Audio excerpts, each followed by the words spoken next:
The first question was about the movement of the index finger when you are at the sitting position for tashahhud.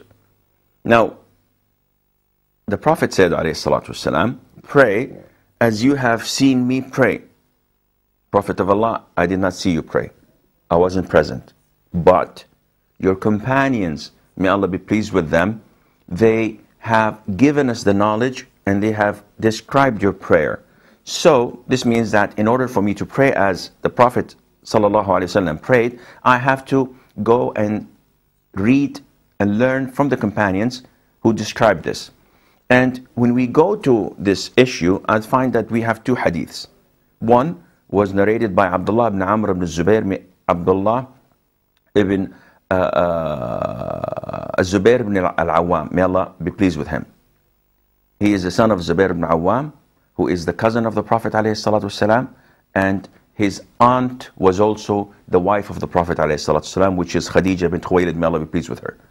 Abdullah ibn Amr, Abdullah ibn Zubair ibn Awam, his mother was Asma bint Abi Bakr. He reported, and the hadith is in the Sunan, that the Prophet, whenever he sat down for tashahhud, he used to point his index finger and he would not move them. He would not move it.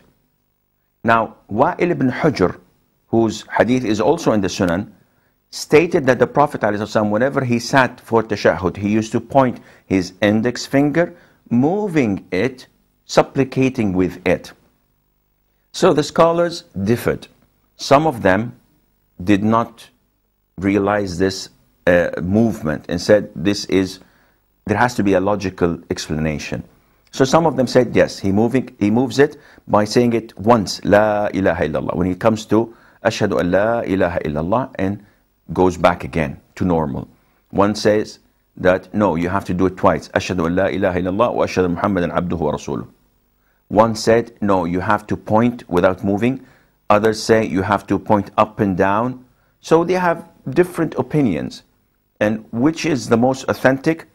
Well, to my best of knowledge, it is pointing it, as Wa'il ibn Hujr, may Allah be pleased with him, said, moving it in its place. So it would shake like this, as Imam Ahmad ibn Hanbal said, you move it and shake it in its place.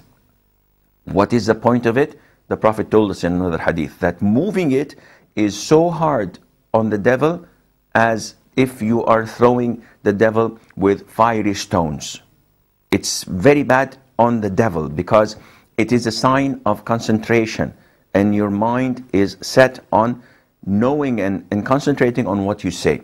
So you do this from the minute you sit down to the minute you finish or conclude your prayer. You make a circle with your middle finger and your thumb, and the rest is like a fist, and your finger is a little bit tilted, and you move it in its place like this from the very beginning to the very end.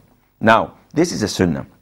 So if you see someone doing this once, it's not an issue that we should fight over, because it's sunnah. If you see someone who does not raise his finger at all from the very beginning till the end, again, his prayer is valid, though we believe that it is a little bit less in reward because he did not follow the sunnah.